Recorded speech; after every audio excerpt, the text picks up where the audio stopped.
রাজশাহীতে আইডিএফ এর উদ্যোগে রেস প্রকল্পের আওতায় জব ফেয়ার অনুষ্ঠানে সম্মানিত সভাপতি অধ্যাপক শহীদুল আলম চৌধুরী, প্রধান অতিথি হিসেবে উপস্থিত আছেন রিশাদুল ইসলাম, সহকারী কমিশনার, রাজশাহী জেলা প্রশাসক কার্যালয়। উপস্থিত আছেন বিশেষ অতিথি হিসেবে অধ্যাপক মতিউর রহমান, ইংরেজি বিভাগ, নবাবগঞ্জ সরকারি কলেজ, চাকরাবাগঞ্জ। উপস্থিত সুধীমণ্ডলী, সাংবাদিক ভাইরা, চাকরি প্রার্থী এবং চাকরিদাতা সকলকে রাজশাহী প্রেস ক্লাবের পক্ষ থেকে আন্তরিক অভিনন্দন এবং শুভেচ্ছা। আজকের এই জব ফেয়ার অনুষ্ঠানটা রাজশাহীতেও মনে হয় একটু ব্যতিক্রমধর্মী অনুষ্ঠান।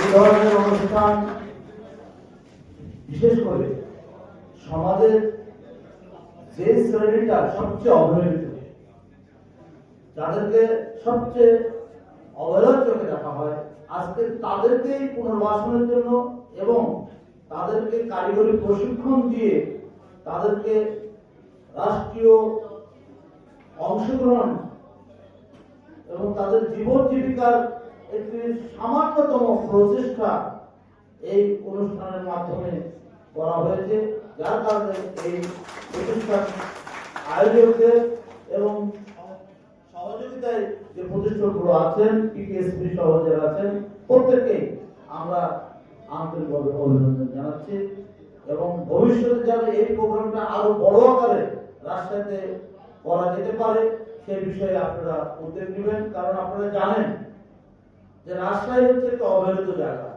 আমরা গত 17 বছর বৈষম্যের বিরুদ্ধে আন্দোলন করেছি, ফ্যাসিবাদের বিরুদ্ধে আন্দোলন করেছি এবং 5ই আগস্ট 2024 যে বৈষম্য আন্দোলনের মাধ্যমে গণতন্ত্র ফিরে এসেছে, সেই বৈষম্যের শিকারই ছিল রাজশাহী। বাংলাদেশের মধ্যে সবচেয়ে রাজশাহী হচ্ছে অর্থনৈতিকভাবে, চাকরির ক্ষেত্রে, সামাজিকভাবে, রাষ্ট্রীয়ভাবে বৈষম্যের শিকার ছিলেন। আজকে রাজশাহীতে এই ধরনের আয়োজনের কারণে কিছুটা হলেও আমাদের যে শ্রেণীটা সবচেয়ে পিছিয়ে পড়া, সেই শ্রেণীর পরিবার থেকে যে সন্তানরা, যে বোনেরা কারিগরি প্রশিক্ষণের মাধ্যমে তারা জব করতে এসেছে, সেই জব তাদের কিছুটা হলেও স্বাবলম্বী করে তুলবে এবং তাদের বাবা মার পক্ষে কিছুটা হলেও হাসি ফুটবে এবং সাংসারিক জীবনেও কিছুটা প্রশান্তি আসবে।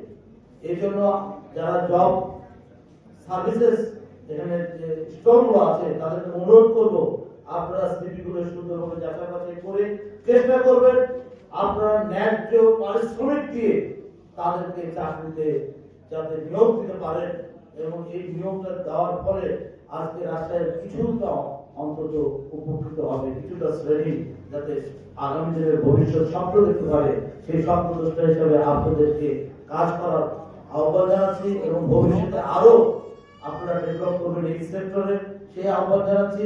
আর যারা প্রশিক্ষণ নিচ্ছেন তাদেরকে অনুরোধ করব, প্রশিক্ষণ ছাড়া, প্রশিক্ষিত কর্মী ছাড়া কোনো মূল্য নাই। আপনি লেখাপড়া করতে যাবেন, ভালো ছাত্র হতে ভালো পড়তে হবে। আপনার মেয়েরা যারা আছে রান্না করবেন, রান্নাতেও যদি ভালো রান্না হয় তাহলে পরিবারের কাছে আপনার এর সুনাম হবে। আপনি যে সেক্টরে যাবেন সেই সেক্টরে আপনাকে প্রশিক্ষিত হতে হবে।